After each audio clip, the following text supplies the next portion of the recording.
Amahoro y'Imana kuri mwese mukomeza gukurikira gahunda za Buhuru Boy TV.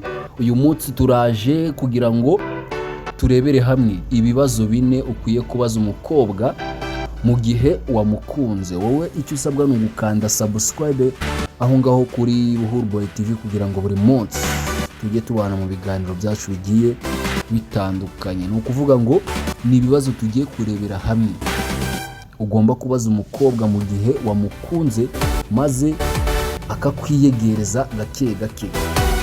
Hari igihe umuhungu abona umukobwa akumva amwiyumvisemo, bikaba ngombwa ko nyine ashaka uburyo bwo kumwegera. Bisaba rero ko hari ibibazo umubaza. Ibi ngibi bikaba bishobora gukurura amarangamutima ye, ariko ukirinda ko biba ibibazo bidahwitse, kuko ibibazo bidahwitse byatuma agusuzugura.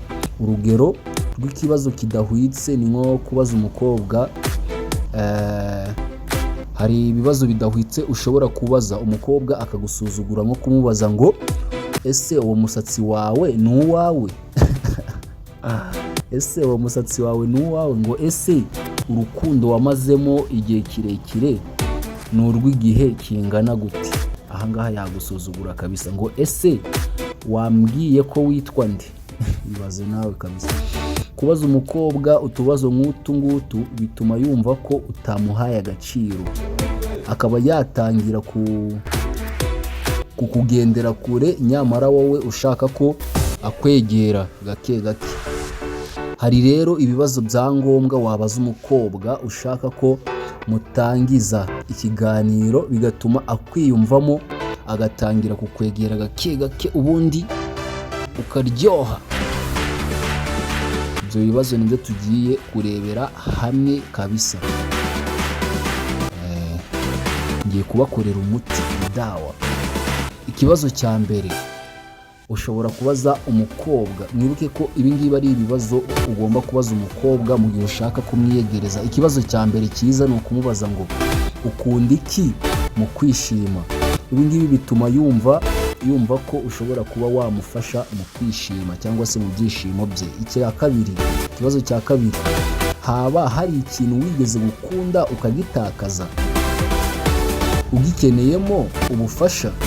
Ibi bituma yumva ko utewe ishema no kumufasha kongera kugaruka muri mudu nziza cyane y'urukundo, cyangwa se muri mudu yo kwishima, y'ibyishimo. Ikibazo cya gatatu, ugomba kumubaza uti inshuti zawe n'umuryango wawe bamerewe bate? Ahangaha yumva ko umwitayeho ndetse ukeneye no kumenya ubuzima bw'abo akunda bari hafi ye. Noneho ibi ngibi bigatuma afunguka cyane, akakwiyumvamo kabisa. Ikibazo cya kane, ushobora kumubaza uti usa nk'umuntu ufite inzozi, ni iki kigutera akanyabugabo? Ibi bintu bituma akwiyumvamo, akabona ko wamubonye nk'umunyembaraga noneho, cyangwa se umunyamuhate, mbese ukamubonamo nk'umuntu w'umumaro. Hari rero n'ibindi bibazo byinshi wabaza umukobwa ushaka kumwegera ngo muganire, ariko burya ibanga muri ibyo ni ukumubaza ibibazo bituma yivugaho ubwe. Niba rero ushaka gutuma umukobwa akwiyumvamo mu gihe nyine ushaka kumwiyegereza, mu gihe ushaka ko akwegera, mubaza ibibazo bituma yumva yisanzuye, ku buryo muganira bigashyira kera, ukavangamo n'udukino rimwe na rimwe nyine ukajya uvangamo n'utuntu tw'udukino. Mubere inyangamugayo kuva muhuye.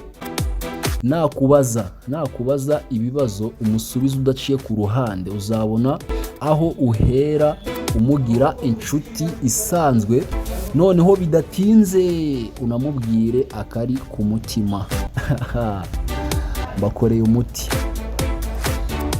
Abantu benshi usanga nyine ibintu bijyanye no gutereta ngo bibagora, ugasanga umuntu aragigira, ariko uwugigira kumbe ibyo umubwira n'uburyo umwitwaraho ugasanga nyine ntago biguhesha agaciro bitewe n'ibintu ukora muri kumwe.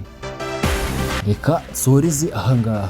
Niba wakunze ikiganiro kanda like, ukore share na comment kugira ngo ubutaha ushyireho na subscribe kugira ngo ubutaha ujye ubana natwe mu biganiro byacu bya buri munsi bigiye bitandukanye. Reka nsoreze ahangaha, ndabakunda cyane, njye wabateguriye iki kiganiro nitwa Olivier Harerimana. Ciao.